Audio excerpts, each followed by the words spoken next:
Good morning, everyone. Good morning.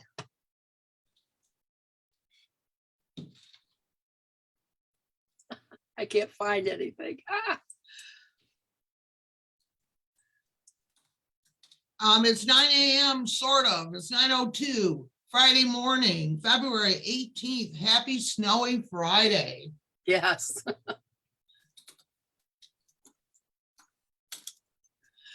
And I'm trying to find all the buttons this morning and I'm not finding them. So bear with me here. Does it everything look like it's on?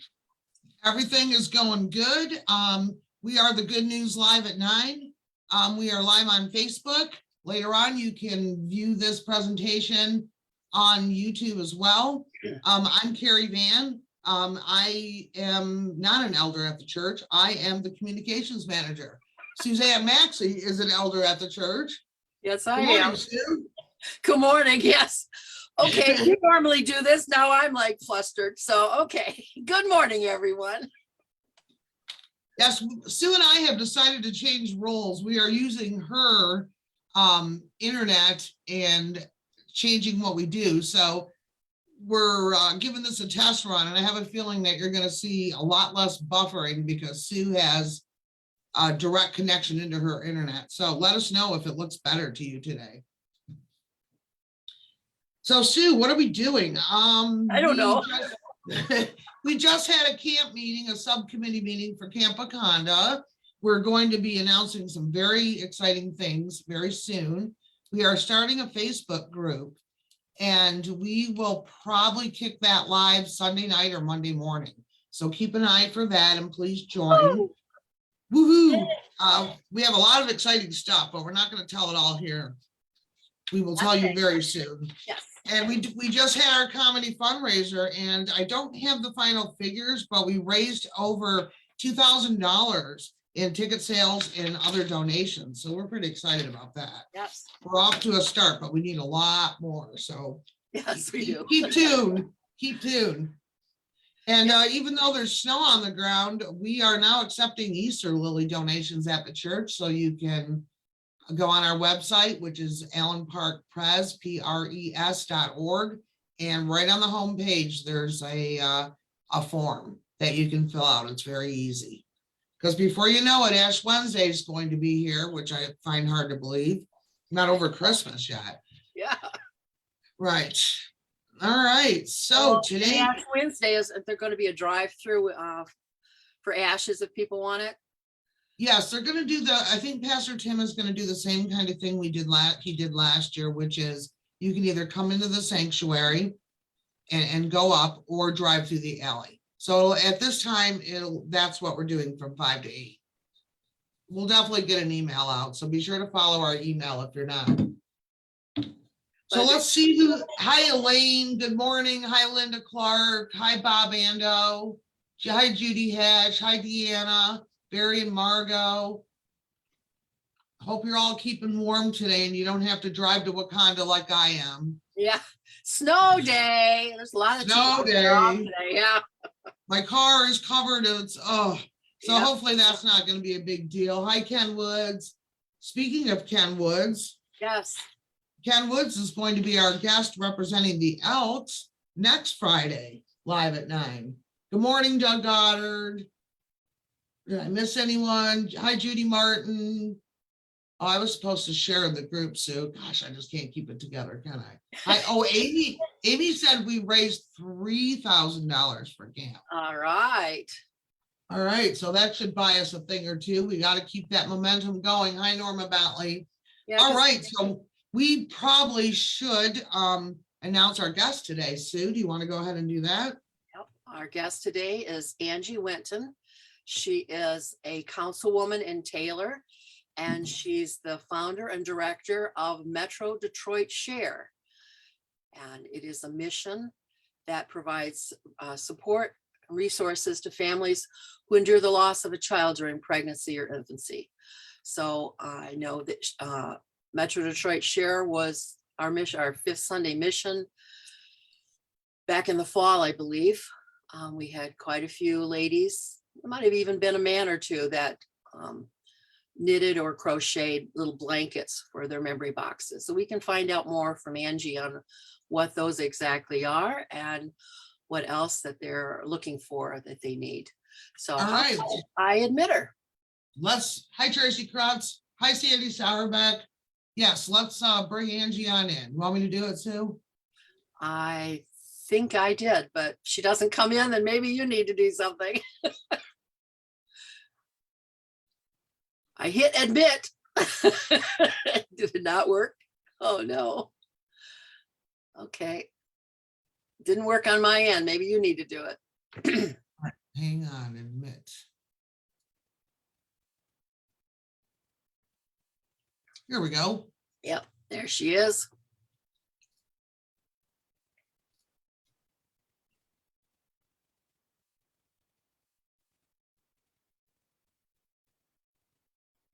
All right, we'll give Angie just a moment to get in here and unmute her mic.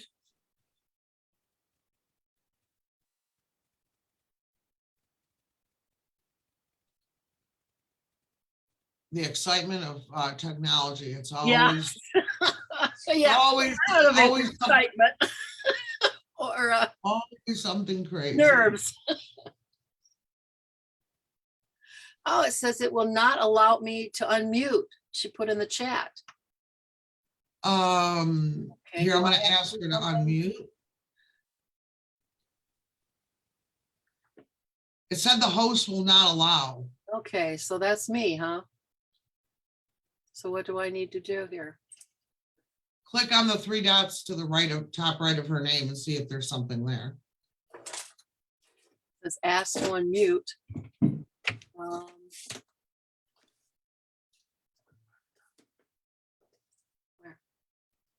Your hand is in the way. What? Underneath. Click on the numeric dots. Right here. Right here.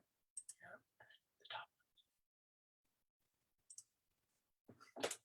The top. She says it won't work. Sue, make me the host and see if that changes anything. Thought we had worked out all these things. Yes, we stayed up late one night.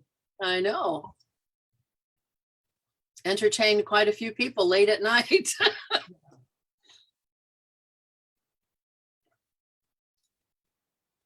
Maybe we can have her go back. Let's see. Sign out and sign in again.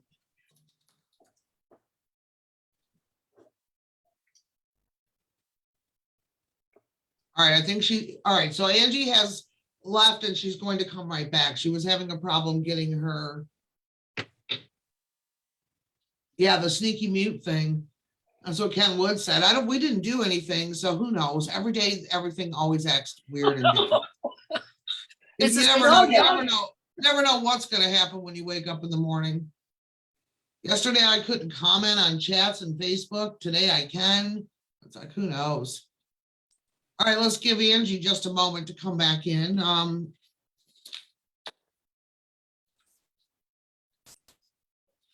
So we can ask her some questions about her mission. Now, that was a fun mission. That was a fun fifth Sunday mission that we did.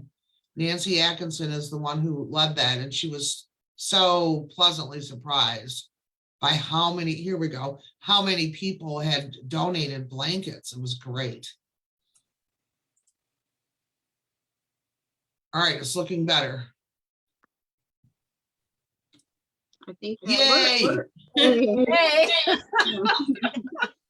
Good morning, Angie. Every day it's something crazy. It's just literally something crazy with social media and all the channels. Welcome. We're so happy you're here with us today. Yes, We're excited to hear some more. I remember when we did a fifth Sunday mission, we supported you and we spoke on the phone. Yeah. And we talked and you told me like you were so busy and there was so much going on. I did not even know you were a Taylor Councilwoman. Yeah. So, forgive me. I did not know. I didn't. Yes, of course you have a lot going on.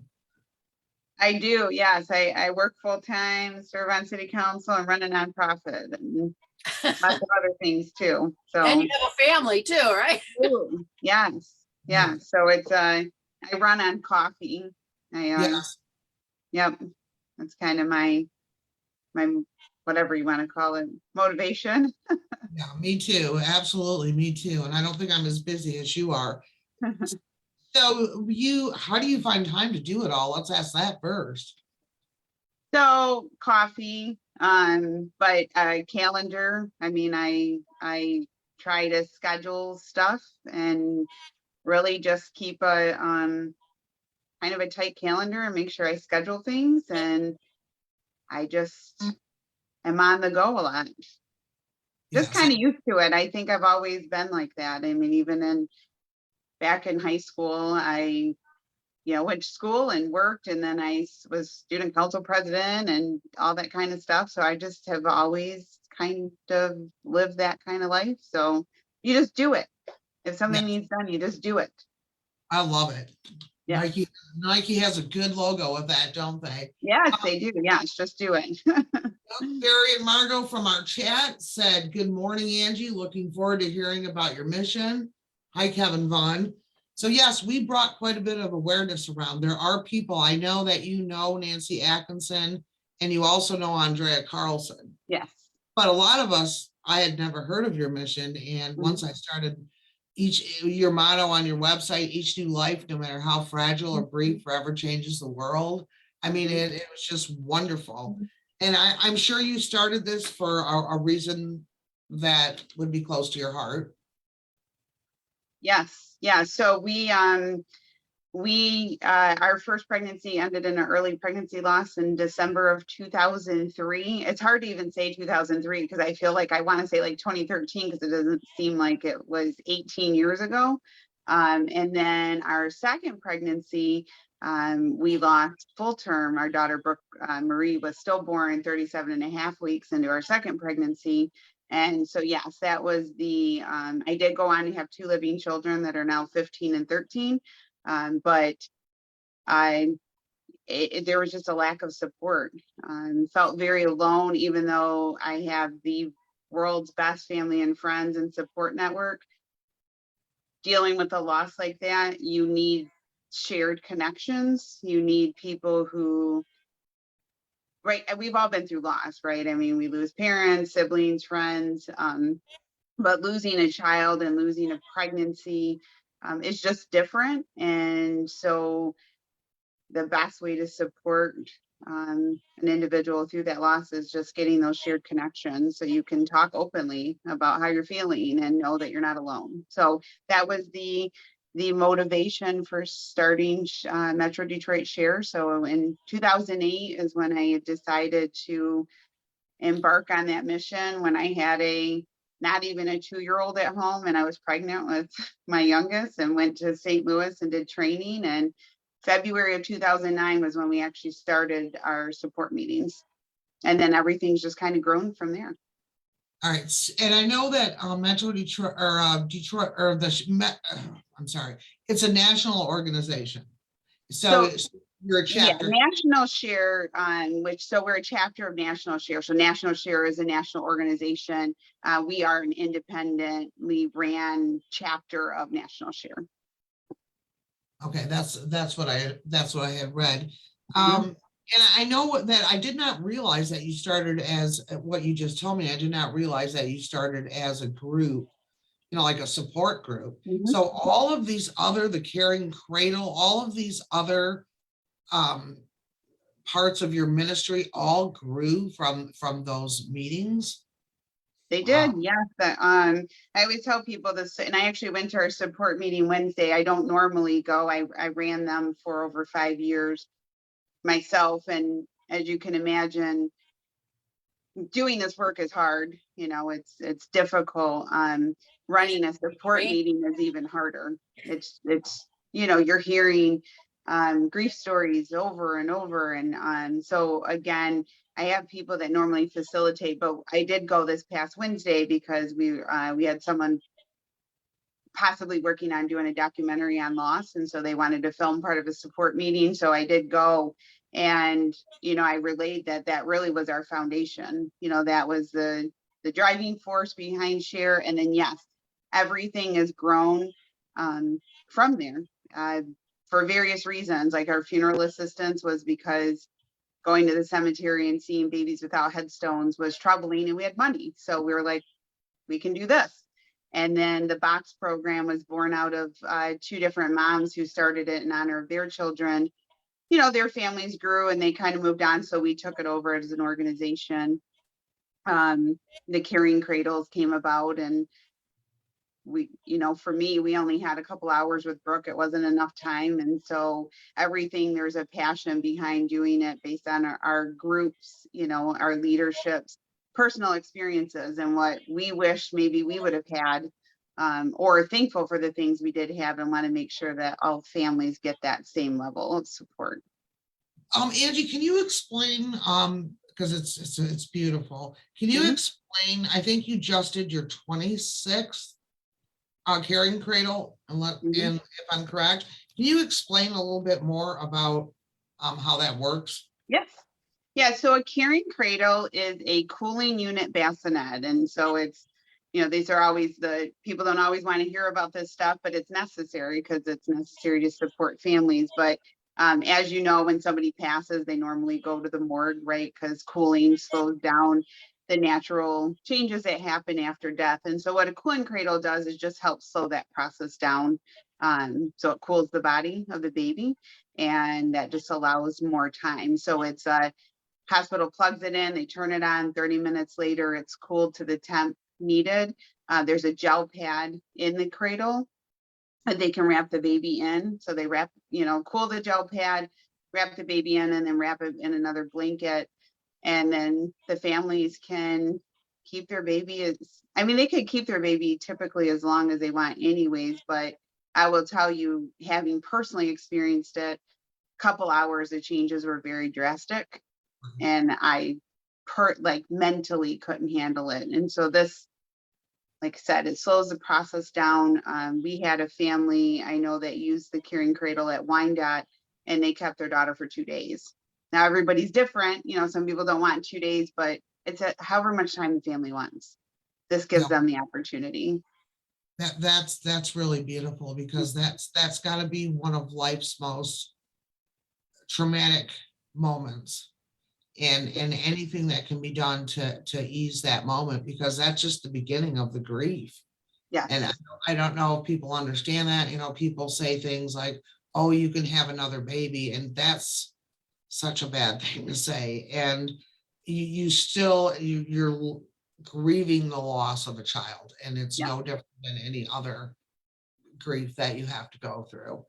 Absolutely. And I'm glad you recognize that. We talk and never hold it personally, because I think people have good intentions, right, when they say stuff. But what you just said, we talk about that in group a lot. Well, you can have another child, and it's like, even if you have another child, like I did go on and have 2 children, that doesn't replace Brooke. I said that would be like my dad passed 9 years ago. That's like saying to someone, well, your mom can remarry so you can have a new dad. And it's like, no, that doesn't, we don't replace people. That's you correct. know. Yes. I think I have a picture of the Caring Cradle, but I can't share it unless you make me co-host. All right, let's do that. All right, Suzanne's going to put up a picture of the Caring Cradle on the screen for us so we can take a look at that. Isn't that what this? Yes. Oh, That and is. look, and that's me. Andrea Carlson. Oh, Yeah. This is your husband, right? It is, yes. That's Eric. And then the other couple is Brian and Carla. Their son Preston was stillborn at Wyandotte as well. And they've been, especially Brian, he's my delivery person. And so anytime I need things delivered or picked up, he's one of my go-to people. And so they had raised some money for the group as well. And so the cradle at Wyandotte is a shared cradle dedicated in honor of our daughter, Brooke, and then Brian and Carla's son, Preston. No, I was also reading, Angie. I was also reading that. Oh, what a nice picture. Right. Faith Is this Faith? That is Faith. Yep. And the other one is Skylar. Yes. And that's at Kings Island. I'm also an amusement park junkie. So that's awesome. yes. Now, I know that the cradles, you have gotten them placed and dedicated all throughout Michigan. Yep. So it's not just right here in the downriver area, like they are all over Michigan now. So there's a lot of families being helped with this. Yeah. This for sure. Our goal is that every Michigan hospital has a cooling unit. There are a couple different versions. We chose to do carrying cradle, but there's a cuddle cot that is also in some Michigan hospitals. So we're not the only place that donates them. Some families sometimes do, or there could be other organizations. So we track it throughout the state, and it's still, we're probably just under 50% at this time. So still a lot of work to do. They are $6,000 a piece though. So it's expensive. It's an expensive venture, but I would say the money will come, Right. And, The money will come. The money will it come. will. Lots of fundraisers. We Yeah. know about that. We do a lot of fundraisers too. Mhm. So for the people who are watching, let's tell them, I mean, everybody jumped on board and we made, I can't remember the number, but it was hundreds of Yeah. blankets. Can you explain so people watching will see like what happened with those blankets we donated? Yeah, absolutely. So one of the other programs we do is our Keepsake box and early pregnancy loss bag program. And so the boxes are a special Keepsake box. They're designed for gestations 20 weeks to infant loss. They have a variety of support literature, keepsake items, and one of those items is the handmade baby blanket. So we could buy receiving blankets and put them in there. We always just think those handmade ones are extra special. And so those blankets go in and they're just a forever keepsake. I have a handmade blanket from when we had Brooke that Henry Ford Wyandotte had given us, and it's very special to me. It's just something, it was wrapped around her. And so those blankets go in our boxes, as well as we do add them into our early pregnancy loss bags as well. Same concept as the boxes, just geared towards early loss. First trimester losses up to 19 weeks. Support literature is a little different because it's geared towards early pregnancy loss. But then we still do put the keepsake items and some hygiene items in there as well. So if a patient is discharged from the hospital, if they have a DNC procedure or something, they can not have to stop at the store on the way home. They can have all of the stuff they need when they get home. Oh, that's beautiful. That's really, really nice. So I'm assuming that if people are interested in helping on their own or donating to fundraisers or participating, that they can go to your website, which if we don't have that up, Sue, we'll stick that in the chat so that people can go and look. You have a Facebook page. I don't know what other social media you're using, but anybody who's watching or who will watch later, there's a Facebook page and a website where you can get information about how you can support this ministry. Yes. And this is only one part of what Angie does. I guess you're a Taylor person. You grew up in one of our sister cities, where a lot of us are from Allen Park. And Taylor? Yes. Yeah, Sue's from Taylor. I'm not from Allen Park, but our church. yeah, so obviously you've done a lot of serving in the city of Taylor. And how long have you been a councilwoman there? Since February of 2019. So I was appointed into a vacancy. That's the way that the city does it in our charter, if there's a vacancy in office. So I was appointed, and then I just ran for my first time in election last year and was elected. And so started my new 4-year term in November of 2021. Oh, congratulations. Thank you. Congratulations. I know that you support, I mean, I was reading like some of your bio information, Taylor Rotary, you're a professional in human resources, which is also a stressful job. Just on and on and on. I mean, you are a real go-getter, and I am just so happy. I remember our phone call so vividly, and it was just like you had that attitude right then and there, like you have to just keep going. Like that's, that when you're called to mission, you can't stop. It's you have to keep going. I'm like that myself. So Yes. Right. And it's funny when you said about in Taylor, so I've lived in Taylor, I'll be 44 next month, but I've lived in Taylor my entire life, minus a couple months in Ypsilanti at Eastern, and my other about 9 months I didn't live in Taylor was in Allen Park. All right. Well, see, Yeah. there we go. There we Yeah. go. So you only stayed. MU alum too. All right, a lot in common. Right. Mhm. So you only stayed in Ypsilanti for a few months. I'm assuming it was easier to go to school from home or something along those lines. Yeah, I moved. I tried to do the live on campus thing when I had graduated from high school, and unfortunately, my dad had gotten sick with leukemia shortly after I started college, and I decided to move home because it was just easier. And I really liked my friends here, and I still have my base friends group are still people that I went to high school with. So That's great. Yeah, that's yeah, wonderful. I just wanted to be closer to them. And like I said, my dad was sick, and yeah. And then my friend and I got an apartment in Taylor for a year, and then we moved actually to Allen, like I said, Allen Park for about 9 months after we had lived there. So yes, that was many years ago. Yes. Well, we're so appreciative that you decided to join us today and tell your story.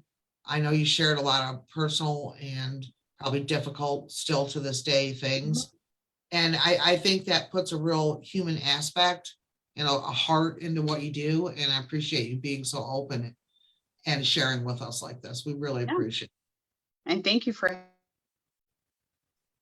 Yep. And you're muted again, Angie? Okay. Yes.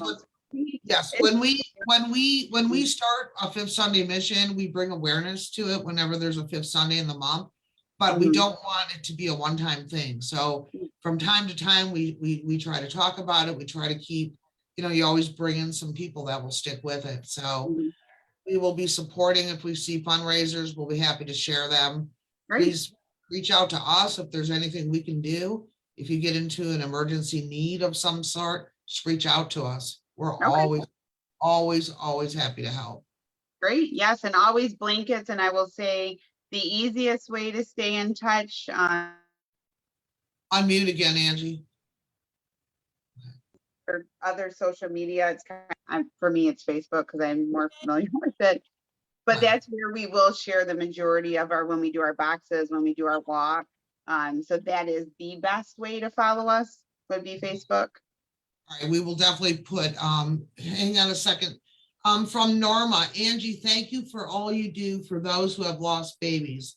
You made your pain and sorrow into something to help those who are grieving such terrible losses. God bless you. It's from one of our members watching, who is our grief share leader at the church, Norma Bentley. She's in charge of grief ministry, so she probably really feels what you're saying. Yeah. And we will post their Facebook in the chat. And as you know, and if anybody has any questions, you can always message their page, and we're always here to support you.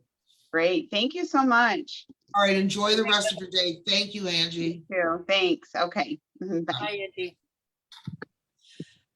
So I believe we mentioned it before, but our guest next week will be Ken Woods representing the Allen Park Elks.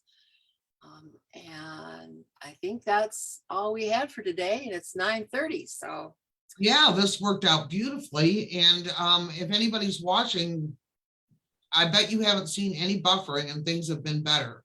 If that's true, throw us some stars, likes, hearts, yeah, smiley faces, anything you can put together in there. We do want to thank Angie Winton, Taylor Councilwoman, the founder of Metro Detroit Share, for being so open and honest and speaking about something that's probably not easy to speak about. And we appreciate everyone who's watched us today. And Robin gave us some thumbs up. Thanks, Robin Allen. So Sue, I guess we should call it a day. And yeah, because you're heading out of town, right? yes, I'm headed to Camp Wakanda. We have a small little work group going up there, and we're going to take some pictures and some other things we're going to need. So I need to go see if my car can be de-iced within the next hour. My hair dryer out there. Do you have a safe trip up there and home? Yes, I absolutely will. Everybody else, keep safe. Keep warm. If you need anything, don't hesitate to contact the church. Reach out. Yes, please reach out. Don't sit in silence and isolation. Reach out. So And you don't have to wait until you need something. Maybe you want to be connected in some way. Somebody asked me recently for an address. They wanted to send a card to someone. And I said, well, I've got a better idea. Would you like to join my congregational care card sending group? I use a Google Doc. We have a great group in there. They're not all deacons. And now I have another person in my group that's sending out cards. Maybe you sing, maybe you dance, maybe you're good at telling stories or making videos. Whatever it is, if you feel like you want more connection, we have a lot of things you can do with us. Just reach out to someone. All right, Sue, do you have any good advice for the rest of this day? I do, about taking one day at a time. And it's from Matthew. Matthew 6:34 says, do not worry about tomorrow, for tomorrow will worry about itself. Each day has enough trouble of its own. So remember, you are a beloved child of God. And God loves you. And so do we. So do we. Have a great day, friends. Thank you for watching. Bye.